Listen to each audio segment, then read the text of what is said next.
Hi guys, it's Amanda from Palmer Health, and I want to talk a little bit more about hydration and digestion because the two go hand in hand. And as a nurse, as a nutritionist, in my practice, everywhere I go, people are complaining about digestion. They're bloated, they're constipated, they've got diarrhea, they've got a tummy ache, they feel sick, they're allergic to something. You know, we've got a million reasons why our whole systems aren't working properly, and this is gold. This is more important than the house you live in, guys. Like, this is, our body's our temple, and I don't want to sound like a hippie, but you know, we've got to really look after this process, and so many of us are just gobbling crap and really not giving a damn about where it ends up and how. And one thing I've learned is that you are what you don't excrete. So basically we want to eat the food, get as much goodness as we can out and let the rest go through us, pick up anything else we don't need in our body and get rid of the toxic waste. Boom. Kind of like how your toilet and our septic system should work.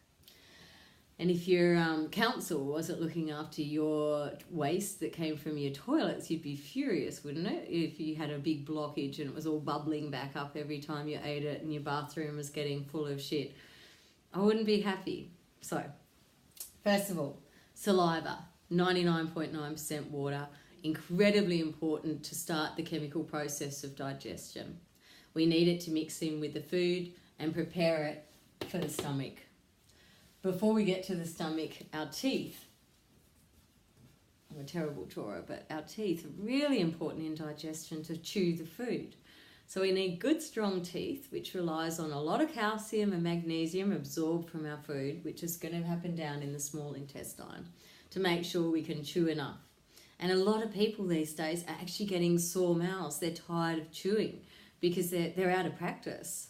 This is vital. Chew your food. The only people that chew too much medically, actually the people that chew too much chewing gum, because it disrupts the stomach acids. So let's talk about the stomach acids. The food, we swallow it and it goes down into the tummy. Here's the stomach, and in the stomach it's got HCl in it, which is an acid which digests the food. We also have digestive enzymes, which are super important for the whole digestive process. And intrinsic factor, which is an amazing little guy that gets the B12, which is one of our main nutrients for energy and circulation and life and our nervous system as well, and converts it into a useful form of B12. But it's all here and it's encased in these mucous membranes. The mucous membranes are sort of like the skin in our mouth, and if they're dried up, this stomach acid is going to leak out into our body, and this is when we get heartburn and tummy aches and feel really uncomfortable. So we need to be hydrated to keep the mucous membranes moist, to keep all the stomach acids and digestive enzymes in the stomach so they can digest our food. Now, another thing that spurs all these things in the stomach along is foods. And natural and whole foods are basically designed there to be eaten, and they have little components that all within themselves assist our process of digestion. So, you know, let's look at some wheat. So wheat is encased in this brown casing, and in that brown casing, the husk, are some of the vital digestive enzymes that we need to digest wheat and gluten. Now, when we get into the processed diet and we want food to be really pretty, you know, like we did in the 60s and 70s and 80s, and we wanted to cut off our crusts and everything to be white and none of that ugly whole grain stuff going on, we're depriving ourselves of the ability to make the digestive enzymes that we need to digest the foods. So another example of this is in processed fruit juices. In processed fruit juices, the heating and the processing of the fruit destroys some of the natural enzymes in the fruit that allow our bodies to digest it. So, and that can put all sorts of things out of whack, including blood sugars. Dairy is another thing. When we process it, pasteurize it, homogenize it, and basically screw it, we're basically taking away half the digestive power of that food. So we're not going to digest it properly, and we're not going to produce the digestive enzymes we need. It's Fascinating, isn't it? It's actually really simple. Other things that affect the mucous membranes in the stomach is, unfortunately, a lot of alcohol is dehydrating, and it causes the mucous membranes to dry out. And so can coffee as well. Another thing that really affects this is stress. The more stressed we are, the more tight our stomach is, which we feel it when we're stressed, the less we're going to produce the right amounts of digestive juices. And stress causes dehydration, causes breakdown of the mucous membranes, causing HCl, hydrochloric acid, to leak out of our stomach and start causing reflux and heartburn and all those yucky digestive digestive tract problems that so many of us have. So many of us are struggling from this. So the secret is to stay calm, chill a bit, stay hydrated, and don't drink too much alcohol and coffee. There's nothing wrong with one a day, unless you're predisposed to some sort of injury, probably won't affect the gastric tract. So keep it in balance and you can still enjoy it. Then we head down to the small intestine. So via a thing called the duodenum, the food goes from the tummy into the small intestine, and here we have these microvilli.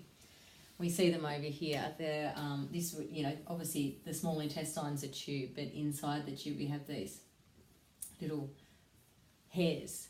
And these gorgeous little hairs, it's kind of like really fine nose hairs, and they're getting all the nutrients out of the food and sending them back into our blood so they can be used to build healthy teeth, to feed our brain, to keep our bones and joints lubricated and healthy, and keep our body functioning properly.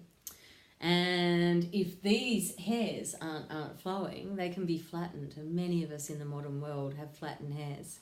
And we flatten our hairs through toxins, stress, alcohol, coffee, dehydration. We need to be hydrated for these little guys to wobble and flow and suck in all the beautiful, beautiful nutrients that we're getting from our food. Plus, if you're spending a lot of money on organic food and supplements, if those microvilli aren't working, you're wasting a lot of money there too.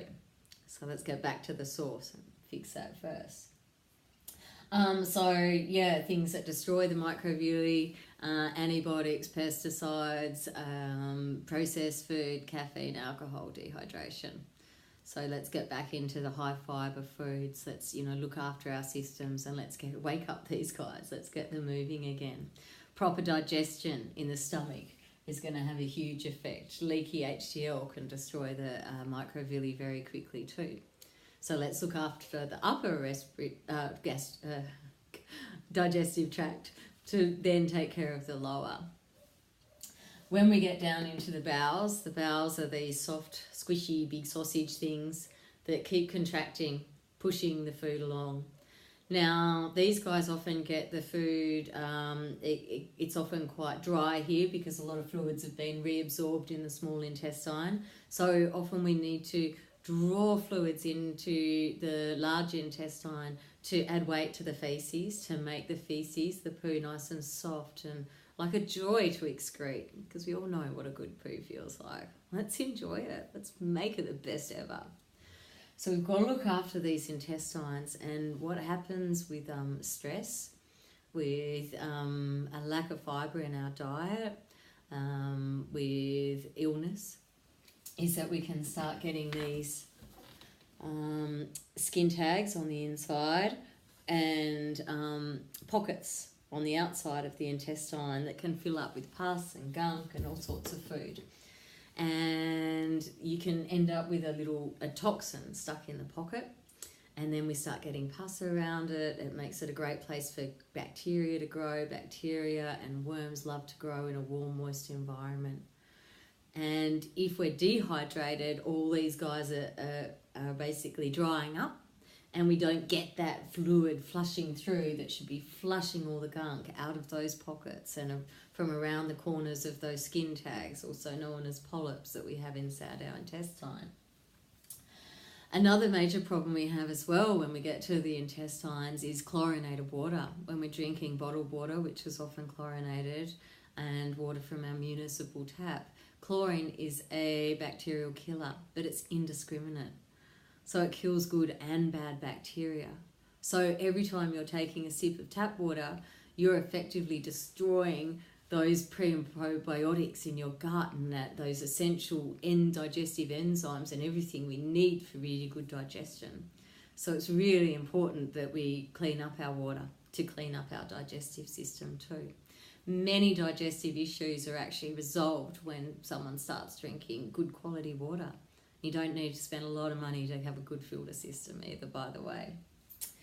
Now what happens when we end up with a poorly functioning digestive system is that in the bowels we start getting bits caught, or we don't go to the toilet for a couple of days, or some people even a week, and toxins start coming back out of the digestive system, back out of the intestines into the bloodstream.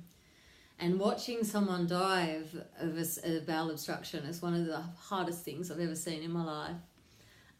They smell, their body's toxic, and they effectively are getting septic.